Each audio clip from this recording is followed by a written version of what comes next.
રશિયાના રાષ્ટ્રપતિ Vladimir પુતિને Bharat Russia સંબંધોને લઈને મહત્વપૂર્ણ નિવેદન આપતા જણાવ્યું કે ભારત એક સંપ્રભુ અને શક્તિશાળી રાષ્ટ્ર છે જે પોતાના રાષ્ટ્રીય હિતોના આધારે નિર્ણય લે છે। તેમણે કહ્યું કે પ્રધાનમંત્રી નરેન્દ્ર મોદીના નેતૃત્વમાં ભારત કોઈ પણ બાહ્ય દબાણને આધારે નહીં પરંતુ પોતાની જરૂરિયાતો અને વ્યૂહાત્મક હિતોને ધ્યાનમાં રાખીને નીતિઓ ઘડે છે। પુતિને સ્પષ્ટ કર્યું કે પશ્ચિમી દેશો દ્વારા લાદવામાં આવતા પ્રતિબંધો કે રાજકીય દબાણ ભારત અને રશિયા વચ્ચેના લાંબા સમયથી ચાલતા મજબૂત સંબંધોને અસર કરી શકશે નહીં।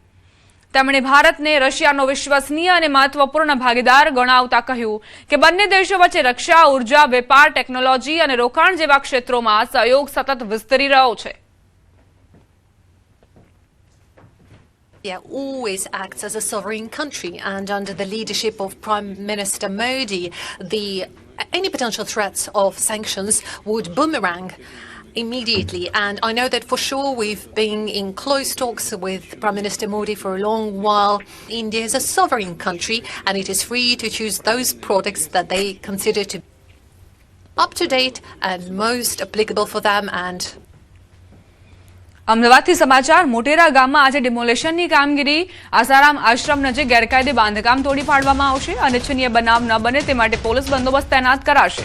એક એસીપી, 5 પીઆઈ, 10 પીએસઆઈ અને 103 પોલીસ કર્મચારી સહિત 130 જેટલો સ્ટાફ બંદોબસ્તમાં રહેશે। આસારામ આશ્રમ નજીક જે દબાણો હતા તેને દૂર કરવા માટે અહીં સ્થાનિક તંત્રની ટીમ પહોંચી છે। મોટેરા ગામમાં ડિમોલેશનની કામગીરી હાથ ધરવામાં આવી છે અને જે બાદ અહીં જે રહેતા સ્થાનિકો છે તેમના ચહેરા ગમગીન છે। જે મહિલાઓ છે તેમનામાં રોષ જોવા મળી રહ્યો છે। આખરી તંત્ર અત્યારે કેમ જાગ્યું છે તેવા અનેક પ્રશ્ન પણ થઈ રહ્યા છે।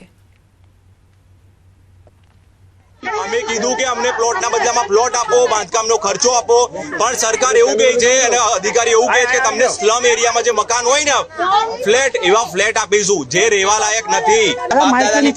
આ જૂનું ગામતળ છે, જૂનું ગામતળ તમને પણ ખ્યાલ હશે કે કોઈ દાડો જૂનું ગામતળ ના હટે, બરોબર છે।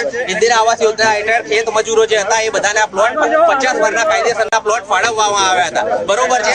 એના જે હવે એ ટાઈમે થોડું બાંધકામ વધારાનું કર્યું હશે, મેં ના નથી પાડતા, પણ કાયદાકીય પ્રક્રિયા પ્રમાણે એ લોકોએ અમને નોટિસ આપવી પડે કે ભાઈ 50 વર્ષની ઉપરનું જે બાંધકામ છે એ તમે અમે માપી આપીએ છીએ અને તમે તોડી નાખો, નહીં તો અમે પછી બુલડોઝર લઈને આવીશું। એની કોઈ પ્રક્રિયા આ લોકોએ કરી નથી। જે અમારું જૂનું ગામતળ છે 60 વર્ષથી અમે રહીએ છીએ। અમારા જે ઇન્દિરા આવેલા પ્લોટો છે માપણી કરેલા છે કલેક્ટરને, અમે પૈસા ચૂકવીને અમે લીધું છે।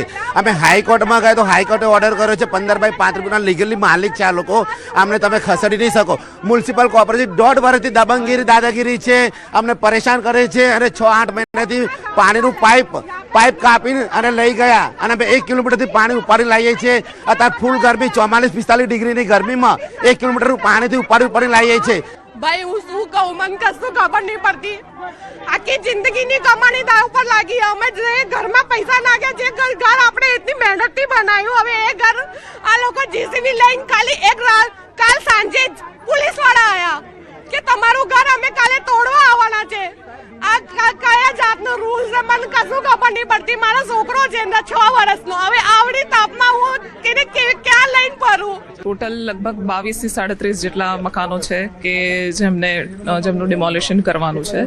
તો એ મકાનો પાડવા માટે પૂરતો પોલીસ બંદોબસ્ત ગોઠવવામાં આવ્યો છે, જેમાં એક ડીવાયએસપી, 5 પીઆઈ, 10 પીએસઆઈ અને કુલ 130 જેટલા માણસો જે છે એમને ગોઠવવામાં આવ્યા છે। આ ઉપરાંત પોલીસ દ્વારા fire fighter, ambulance, prison van બધી જ તકેદારી રાખવામાં આવી છે અને જે ઓક્યુપન્ટ્સ છે એમને પૂરતો સમય આપવામાં આવ્યો છે કે એ લોકોને જો સ્વેચ્છાએ ખાલી કરવું હોય તો સ્વેચ્છાએ ખાલી કરે અને જો તાત્કાલિક કોઈ વ્યવસ્થા થાય એમ ના હોય તો એમને મજૂરો અને જે ટ્રકો એની પણ વ્યવસ્થા કરવામાં આવી છે કે એમને સામાન ફેરવવો હોય તો વાહનો, મજૂરો એ ફેરવવામાં પણ મદદ કરે એની પણ વ્યવસ્થા કરવામાં આવી છે। અમદાવાદના મોટેરા ગામમાં ગામતળમાં આવેલા કેટલાક જે મકાનો છે તે મકાનો ડિમોલેશન માટે અમદાવાદ મ્યુનિસિપલ કોર્પોરેશનની ટીમ છે તે પહોંચી છે। સાથે સાથે પોલીસ બંદોબસ્ત પણ તૈનાત કરવામાં આવ્યો છે જેથી કરીને કોઈપણ પ્રકારનો અનિચ્છનીય બનાવ ન બને। પરંતુ આ ઘટનાને લઈને સ્થાનિકો છે તેઓની અંદર ભારે રોષ જોવા મળી રહ્યો છે, કારણ કે તેમના જે મકાનો છે તે મકાનો ગેરકાયદેસર ન હોવાનું તેઓ કહી રહ્યા છે। આપ સાહેબ શું કહેશો, આપ કોર્પોરેશનમાંથી જો કેટલા એકમો તોડી પાડવામાં આવશે અને કઈ રીતના બાંધકામો અહીંયા જોવા મળી રહ્યા છે?